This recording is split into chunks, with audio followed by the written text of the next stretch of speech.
what's the call to action here in order to make marketers less terrified of technology?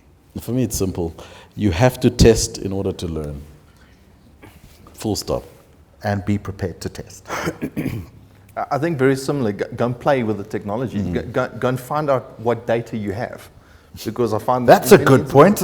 Yeah, many instances we actually don't know what we're sitting on. Yeah. So go and find that it's out a gold mine. And go and try. I've got two. I suppose one is the idea of a knowing-doing gap.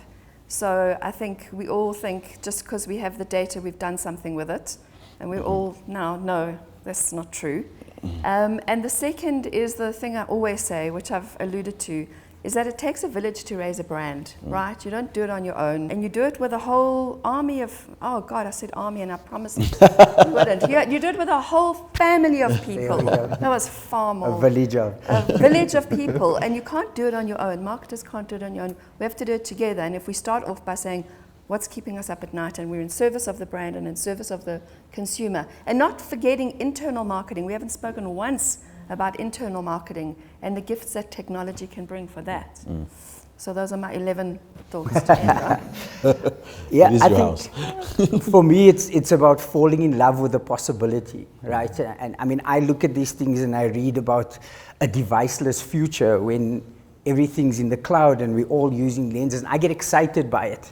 You know, you start looking at the possibility of what 5G is going to bring and not think it's going to bring COVID or cancer, and it's going to unlock connected devices and machines and what it can do. And I think getting excited and falling in love with it is the first thing. You know, you can rationally say, okay, go and read and do a course and that, but if you don't love the potential of technology, then you're going to kind of waste your time pretty much, because you're just going to do it as a rational technical exercise.